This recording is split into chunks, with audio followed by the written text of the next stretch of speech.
So friends, जैसा कि आप सभी को मालूम है, Madhya Pradesh power generating company limited यानी कि MPPGCL द्वारा मध्य प्रदेश बिजली विभाग में वैकेंसीज यहाँ पे रिलीज़ की गई थी और इसमें AE की पोस्ट यहाँ पे शामिल की गई थी यानी कि असिस्टेंट इंजीनियर का पद इसमें यहाँ पे शामिल किया गया था। इसमें 3 अलग अलग ट्रेड्स यहाँ पे शामिल की गई थी। एक बार मैं आपको यहाँ पे दिखा भी देता हूँ। तो देखिए इसमें मैकेनिकल, इलेक्ट्रिकल और इलेक्ट्रॉनिक्स 3 अलग अलग ट्रेड्स में आप लोगों का ये रिक्रूटमेंट यहाँ पे शामिल किया गया था और रिसेंटली नोटिस भी यहाँ पे जारी हुआ था जिसमें बोला गया था कि चाहे मैकेनिकल की पोस्ट हो, चाहे इलेक्ट्रिकल की पोस्ट हो, चाहे इलेक्ट्रॉनिक्स की पोस्ट हो, 17 मई को आपका एग्ज़ाम यहाँ पे कंडक्ट कराया जाने वाला है और इसके जो एग्ज़ाम के टाइमिंग्स हैं वो इसमें आपको यहाँ पे बता दिए गए हैं। तो MPPGCL AE की जो पोस्ट है मैकेनिकल, इलेक्ट्रिकल और इलेक्ट्रॉनिक्स फील्ड में, तो आज के इस अपडेट में डिटेल्ड इन्फॉर्मेशन हम लोग यहाँ पे डिस्कस करेंगे।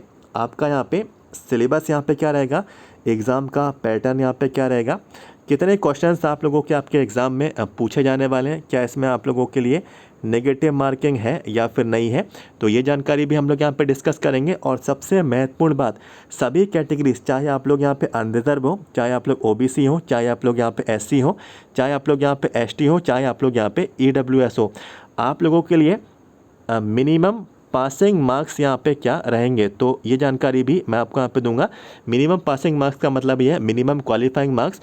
कुछ मार्क्स यहाँ पे निर्धारित किए गए हैं सभी कैटेगरीज के लिए। यदि आप लोग उससे कम लेकर आते हैं तो जो है आप लोगों को यहाँ पे नॉट क्वालिफाइड कर दिया जाएगा, यानी कि इस रिक्रूटमेंट से कोई भी संबंध आपका नहीं रहेगा, ना ही आपको वेटिंग मिलेगी, ना ही आपको सिलेक्शन यहाँ पे दिया जाएगा। तो minimum passing marks, minimum qualifying marks कितने सभी कैटेगरी कैंडिडेट्स के लिए क्या रहेंगे, सारी चीज़ें मैं आपको लाइव प्रूफ के साथ इन्फॉर्मेशन देने वाला हूँ। सबसे पहले आपको इस वीडियो को यहाँ पे लाइक कर देना है और चैनल को सब्सक्राइब भी कर लेना, आगे की कोई भी इन्फॉर्मेशन जानकारी ना छूटे। वीडियो के नीचे जाएं, सब्सक्राइब के रेड बटन को यहाँ पे क्लिक कर लें।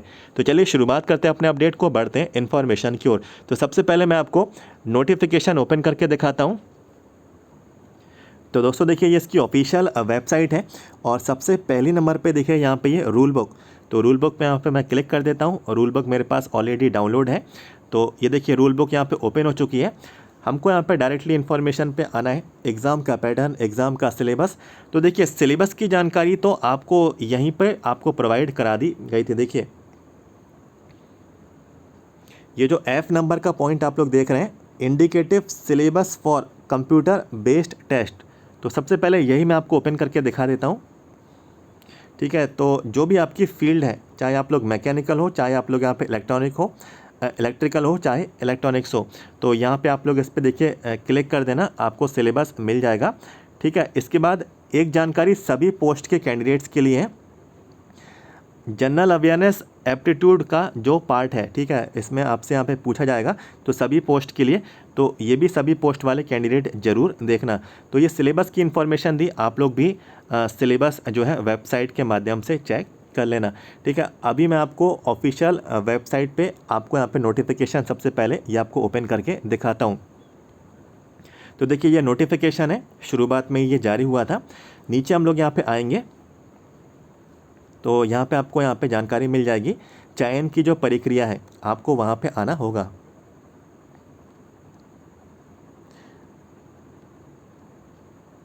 तो उसको मैं थोड़ा नीचे की तरफ यहाँ पे स्क्रॉल कर देता हूँ।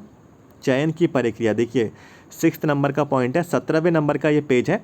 देखिए ऑनलाइन आवेदन आपसे आमंत्रित किए गए थे, तो इसके लिए आपका कंप्यूटर बेस्ड एग्ज़ाम होगा। तो ये तो आपको यहाँ पे क्लियर होगा पहले से ही कि कंप्यूटर पे आपकी परीक्षा आयोजित कराई जाएगी।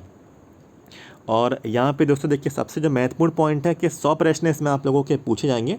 तो 100 क्वेश्चंस जो हैं आप लोगों के इसमें यहाँ पे आपका एग्ज़ाम यहाँ पे कवर करेगा, चाहे कोई भी इसमें यहाँ पे ट्रेड हो।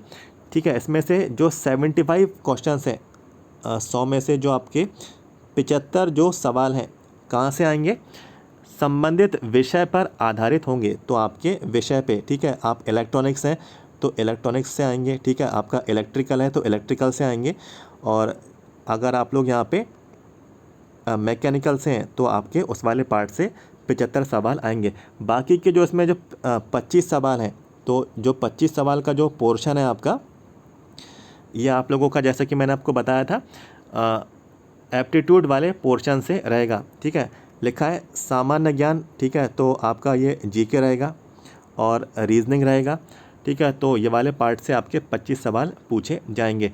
तो ये एग्ज़ाम का मैंने आपको यहाँ पे पैटर्न बताया। इस तरीके के प्रश्न आपसे यहाँ पे 100 सवाल आपके रहेंगे, 75 आपके ट्रेड से, 25 सवाल आपके नॉर्मल जनरल पार्ट से आपसे पूछे जाने वाले हैं। इसके बाद देखिए लिखा है प्रत्येक प्रश्न 1 अंक का होगा। तो इसका मतलब ये है कि 100 सवाल हैं। ठीक है, 100 क्वेश्चंस हैं, तो 100 मार्क्स का ही आप लोगों का यहाँ पे पूरा पेपर यहाँ पे रहने वाला है। तो एक क्वेश्चन जो है आपका 1 मार्क्स यहाँ पे कैरी आप लोगों का यहाँ पे करेगा। तो 1 अंक आपको मिल जाएगा यदि आपका एक सवाल यहाँ पे सही पाया जाता है। ठीक है, अब देख लेते हैं नेगेटिव मार्किंग। तो देखिए लिखा है परीक्षा में अभ्यर्थी द्वारा दिए गए गलत उत्तर का नकारात्मक अंकन नेगेटिव मार्किंग नहीं होगी। तो अच्छी बात है कि कोई भी इसमें आप लोगों की नेगेटिव मार्किंग नहीं है। पूरे 100 में से 100 सवाल आप लोग यहाँ पे अटैम्प्ट कर सकते हैं। ठीक है, तो अच्छी बात है सभी कैंडिडेट्स के लिए 100 में से 100 सवाल आप लोग यहाँ पे अटैम्प्ट करना। और लैंग्वेज भी देख लीजिए, कंप्यूटर बेस्ड जो आपकी परीक्षा है 2 ही भाषा मीन्स बाईलैंग्वेज लैंग्वेज में आपका एग्ज़ाम होगा। इंग्लिश में भी होगा, हिंदी में भी होगा। तो ऑप्शन आपकी स्क्रीन पर नज़र आएगा, चाहे तो आप लोग हिंदी में कर सकते हैं उसको, चाहे तो आप लोग इंग्लिश में भी एग्ज़ाम दे सकते हैं। ठीक है, तो ये सब चीज़ें इसमें यहाँ पे हम लोग ने यहाँ पे क्लियर की। अब दोस्तों जो अगली जानकारी है वो काफ़ी ज़्यादा महत्वपूर्ण है। आप लोगों को यहाँ पे मिनिमम क्वालिफाइंग मार्क्स आपके यहाँ पे डिसाइड किए गए। तो 9th नंबर का पॉइंट है, ये आपको ध्यान देना है। मैं आपको आसान सी भाषा में समझा देता हूँ। तो यहाँ पे दोस्तों देखिए लिखा है अनारक्षित वर्ग के अभ्यर्थियों को लिखित परीक्षा में न्यूनतम 50% कट ऑफ अंक आपको यहाँ पे लेकर आने ही होंगे। तो समझ चुके होंगे यदि आप लोग अनरिजर्व वाले कैंडिडेट हैं, अनरिजर्व की पोस्ट से आप लोगों ने यहाँ पे अप्लाई किया है, तो आप लोगों को 50 अंक कम से कम ये आपको यहाँ पे लेकर आने ही है। ठीक है, यदि आपके 49 आते हैं तो आप लोग इस एग्ज़ाम के रेस से बाहर हो जाएंगे, नॉट क्वालिफाइड कहलाएंगे। ठीक है, और वेटिंग में भी आपको यहाँ पे शामिल यहाँ पे नहीं किया जाएगा। ठीक है, 50 तो कम से कम अनरिजर्व वालों को यहाँ पे लेकर आने ही आने हैं। ठीक है, बाकी मेरिट कितने पे जाती है, 60 पे जाएगी, 70 पे जाएगी, 80 पे जाएगी, 90 पे जाएगी, ये किसी को नहीं मालूम। लेकिन इससे कम आप लोग यहाँ पे लेकर नहीं आना, कोशिश ये करना कि ज़्यादा से ज़्यादा अंक आप लोग यहाँ पे प्राप्त करें। तो अनरिजर्व के लिए मैंने बताया कि 100 में से 50 अंक ये आपको कंपलसरी ये आपको लेकर आने ही हैं। अब देख लेते हैं बाकी के कैटेगरी के लिए क्या है। अनुसूचित जाति, अनुसूचित जनजाति, आर्थिक रूप से कमज़ोर वर्ग और अन्य पिछड़ा वर्ग। तो अनुसूचित जाति यानी कि SC हुए, अनुसूचित जनजाति यानी कि ST हुए, आर्थिक रूप से कमज़ोर वर्ग यानी कि EWS वाले कैंडिडेट हो गए, और अन्य पिछड़ा वर्ग OBC कैंडिडेट यहाँ पे हो गए। और साथ ही साथ देखिए लिखा है दिव्यांगजन, हमारे जो PWD जो कैंडिडेट्स हैं, दिव्यांग कैंडिडेट्स हैं, तो आप सभी को कम से कम 40% अंक कट ऑफ ये आपको यहाँ पे लेकर आना ही होगा।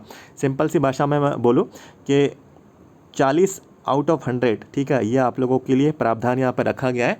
तो 40 से कम अंक लेकर आप लोग यहाँ पे नहीं आना, ज़्यादा से ज़्यादा अंक लेने की कोशिश करना। ठीक है, 60, 70, 80 जितने भी आप लोग यहाँ पे ऑब्टेन कर सकें, जितने आप लोगों के यहाँ पे मेरिट बन जाए, जितने में आपको यहाँ पे सिलेक्शन मिल जाए। तो इस चीज़ का आप लोगों को ध्यान जरूर रखना है। तो दोस्तों जो भी इन्फॉर्मेशन थी इसमें मैंने आपके साथ यहाँ पे कवर की, और सारा का सारा जो भी अपडेट मैंने आपको बताया, सारी इन्फॉर्मेशन आपको वेबसाइट पे दी गई। आप चाहें तो खुद से ही ये जानकारी आप लोग इसमें यहाँ पे चेक आप लोग यहाँ पे कर सकते हैं।